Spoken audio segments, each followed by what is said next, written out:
କୋଲକାତାର ହାୱଡ଼ା ବ୍ରିଜ୍ ବା ହାୱଡ଼ା ପୋଲ ଏହାର ନିର୍ମାଣ ଶୈଳୀ ଲାଗି ଦୁନିଆର ଏକ ଆଶ୍ଚର୍ଯ୍ୟଜନକ ପୋଲ। ତେବେ ଏହି ହାୱଡ଼ା ବ୍ରିଜ୍ କେଉଁ ନଦୀ ଉପରେ ରହିଛି ତାହାକୁ ନେଇ ଅନେକଙ୍କ ମନରେ ପ୍ରଶ୍ନବାଚୀ ସୃଷ୍ଟି ହୁଏ। କେହି କେହି ଗଙ୍ଗା ନଦୀ ଉପରେ ହାୱଡ଼ା ବ୍ରିଜ୍ କହୁଥିବା ବେଳେ କେହି କେହି ହୁଗୁଳି ନଦୀ ଉପରେ କୁହନ୍ତି। ଠିକ୍ ଉତ୍ତର ହେଉଛି ହାୱଡ଼ା ବ୍ରିଜ୍ ହୁଗୁଳି ନଦୀ ଉପରେ ରହିଛି, କିନ୍ତୁ ଅନେକ କହନ୍ତି ଗଙ୍ଗା ନଦୀ ଉପରେ ରହିଛି ହାୱଡ଼ା ବ୍ରିଜ୍। ହୁଗୁଳି ନଦୀ ଉପରେ ହାୱଡ଼ା ବ୍ରିଜ୍ ରହିଥିଲେ ମଧ୍ୟ ଲୋକେ କାହିଁକି କହନ୍ତି ଗଙ୍ଗା ନଦୀ ଉପରେ? କେବଳ କୁହନ୍ତି ନାହିଁ, ଏହାକୁ ଗଙ୍ଗା ନଦୀର ମାନ୍ୟତା ଦିଅନ୍ତି। ମୃତ ଲୋକଙ୍କ ଅସ୍ଥିକୁ ଆତ୍ମୀୟ ଲୋକ ଆଣି ହାୱଡ଼ା ବ୍ରିଜ୍ ନିକଟରେ ନଦୀରେ ବିସର୍ଜନ କରି ନଦୀରେ ବୁଡ଼ ପକାଇ ପବିତ୍ର ହୁଅନ୍ତି। ନଦୀର ପାଣିକୁ ନେଇ ଘରେ ରଖି ପୂଜା, ଶୁଦ୍ଧିକର୍ମ ଆଦି କାର୍ଯ୍ୟରେ ବ୍ୟବହାର କରନ୍ତି। ଏହାର ପାଣି ପବିତ୍ର ବୋଲି କୁହନ୍ତି। ଲୋକେ ଗଙ୍ଗା ନଦୀ କହିବା ସହ ଏଭଳି ବିଶ୍ୱାସ କରୁଥିବାରୁ ଏହାକୁ କାହିଁକି ହୁଗୁଳି ନଦୀ କୁହାଯାଉଛି? ଏହାର ପ୍ରକୃତ କାରଣ କ'ଣ? କି ରହସ୍ୟ ରହିଛି ତାହା ଜଣାଉଛୁ। ଅନେକ ଏହା ପଛରେ ଥିବା କଥା ଜାଣିଥିବେ, ଅନେକ ଜାଣିନଥିବେ। ଅନେକଙ୍କ ମନରେ ଦ୍ୱନ୍ଦ୍ୱ ଉପୁଜୁଥିବ। ଏହା ପଛର ଥିବା ସତ୍ୟ ଜାଣନ୍ତୁ। ଭିଡ଼ିଓକୁ ଶେଷ ପର୍ଯ୍ୟନ୍ତ ଦେଖନ୍ତୁ। ଆପଣଙ୍କ ମନରେ ଥିବା ଦ୍ୱନ୍ଦ୍ୱ ଦୂର କରନ୍ତୁ। ଭାରତରେ ପ୍ରବାହିତ ନଦୀମାନଙ୍କ ମଧ୍ୟରେ ଗଙ୍ଗା ହେଉଛି ଶ୍ରେଷ୍ଠ ନଦୀ। ଏହାକୁ ଦେବୀ ବୋଲି ବିଶ୍ୱାସ କରାଯାଇ ଗଙ୍ଗାକୁ ଗଙ୍ଗା ମାତା କୁହାଯାଇଥାଏ। ଏହି ନଦୀ ପବିତ୍ର ନଦୀ। ଏହାର ପାଣି ପବିତ୍ର। ଗଙ୍ଗା ନଦୀ ଉତ୍ତରାଖଣ୍ଡ, ଉତ୍ତରପ୍ରଦେଶ, ବିହାର, ଝାଡ଼ଖଣ୍ଡ, ପଶ୍ଚିମବଙ୍ଗରେ ପ୍ରବାହିତ ହେଉଛି।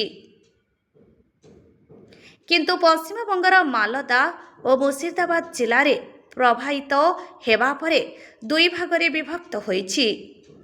ମୁଖ୍ୟ ଭାଗ ବାଂଲାଦେଶରେ ପ୍ରବେଶ କରି ପ୍ରବାହିତ ହେଉଛି। ବାଂଲାଦେଶରେ ଗଙ୍ଗା ନଦୀରେ ବ୍ରହ୍ମପୁତ୍ର ଓ ମେଘନା ନଦୀ ମିଶିଛି।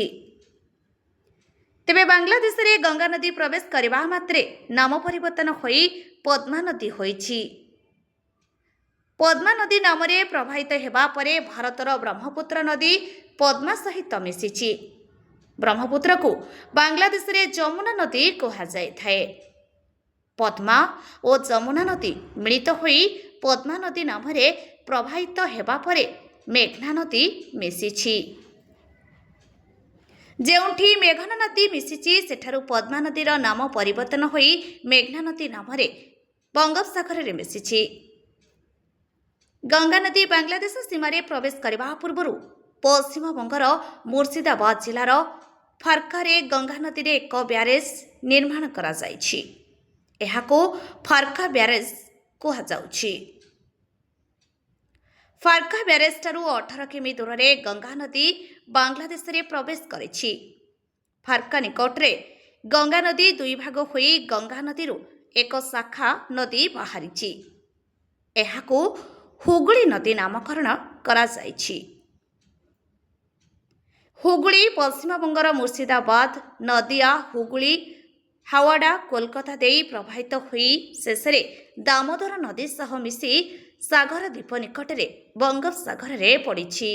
ଫାର୍କା ବ୍ୟାରେଜ୍ ନିକଟରେ ଗଙ୍ଗା ନଦୀ ଦୁଇ ଭାଗ ହୋଇ ମୁଖ୍ୟ ଭାଗ ବା ମୁଖ୍ୟ ଗଙ୍ଗା ନଦୀ ବାଂଲାଦେଶରେ ପ୍ରବେଶ କରିଛି। ଶାଖା ଭାଗ ହୁଗୁଳି ନଦୀ ନାମରେ ପଶ୍ଚିମବଙ୍ଗରେ ପ୍ରବାହିତ ହେଉଛି। ଶାଖା ନଦୀର ନାମ ଭୌଗୋଳିକ ଦୃଷ୍ଟିରୁ ହୁଗୁଳି ନଦୀ ହୋଇଥିଲେ ମଧ୍ୟ ଏହାର ମୂଳ ହେଉଛି ଗଙ୍ଗା। ହୁଗୁଳିରେ ହିଁ ଗଙ୍ଗା ନଦୀର ପାଣି ପ୍ରବାହିତ ହେଉଛି। ନାମ ସିନା ପରିବର୍ତ୍ତନ ହୋଇଛି, କିନ୍ତୁ ପାଣି ଗଙ୍ଗାର ପାଣି। ପୁଣି ହୁଗୁଳି ନଦୀରେ ଜଳପ୍ରବାହ କମ୍ ନ ହେବା ଲାଗି ଫାର୍କା ବ୍ୟାରେଜ୍ ନିର୍ମାଣ କରାଯାଇଛି। ଫାର୍କା ବ୍ୟାରେଜ୍ରେ ଅଟକି ରହୁଥିବା ଗଙ୍ଗା ନଦୀର ପାଣିକୁ କେନାଲ ଦ୍ୱାରା ଆଣି ହୁଗୁଳି ନଦୀରେ ଛଡ଼ାଯାଉଛି। ହୁଗୁଳି ନଦୀ ଗଙ୍ଗାର ଶାଖା ହୋଇଥିବାରୁ ହୁଗୁଳିରେ କମ୍ ପରିମାଣରେ ଜଳ ପ୍ରବାହିତ ହେଉଥିଲା। ହୁଗୁଳି କୂଳରେ ଥିବା କୋଲକାତା ହାୱଡ଼ା ସହରବାସୀ ଓ ହୁଗୁଳି କୂଳରେ ଥିବା ସବୁ ଲୋକଙ୍କୁ ଗଙ୍ଗାର ଶୁଦ୍ଧ ନିର୍ମଳ ମଧୁର ଜଳ ଯୋଗାଇବା, କୋଲକାତା ବନ୍ଦରରେ ଜାହାଜ ଚଳାଚଳ ସୁଗମ କରିବା, ନଦୀରେ ପଙ୍କ ଅଂଶ ଦୂର କରିବା ଲାଗି ଫାର୍କା ବ୍ୟାରେଜ୍ ନିର୍ମାଣ କରାଯାଇ କେନାଲ ଦ୍ୱାରା ଗଙ୍ଗା ପାଣିକୁ ଅଧିକ ପରିମାଣରେ ହୁଗୁଳି ନଦୀରେ ପ୍ରବାହିତ କରାଯାଉଛି। ଗଙ୍ଗାର ଅଧିକ ପାଣି ହୁଗୁଳିରେ ପ୍ରବାହିତ କରିବା ଉଦ୍ଦେଶ୍ୟରେ ଫାର୍କା ବ୍ୟାରେଜ୍ ନିର୍ମାଣ ହୋଇଛି। ତେଣୁ ହୁଗୁଳିରେ ଗଙ୍ଗା ପାଣି ହିଁ ପ୍ରବାହିତ ହେଉଛି। ତେଣୁ ହୁଗୁଳି ନଦୀକୁ ଲୋକେ ଗଙ୍ଗା ନଦୀର ମାନ୍ୟତା ଦେବା ସହ ଗଙ୍ଗା ନଦୀ ବୋଲି କହନ୍ତି। ଆମେ ଏହି ଭିଡ଼ିଓରେ ହୁଗୁଳି ନଦୀର ହାୱଡ଼ା ବ୍ରିଜ୍ ନିକଟର ଦୃଶ୍ୟ ଦେଖାଇବା ସହ ନଦିଆ ଜିଲ୍ଲାରେ ହୁଗୁଳି ନଦୀର ଦୃଶ୍ୟ ଦେଖାଉଛୁ। ନଦିଆ ଜିଲ୍ଲାର ନବଦ୍ୱୀପ ଓ ମାୟାପୁର ନିକଟରେ ପ୍ରବାହିତ ହୁଗୁଳି ଦେଖାଉଛୁ। ଭିଡ଼ିଓ କେମିତି ଲାଗିଲା କମେଣ୍ଟ କରନ୍ତୁ।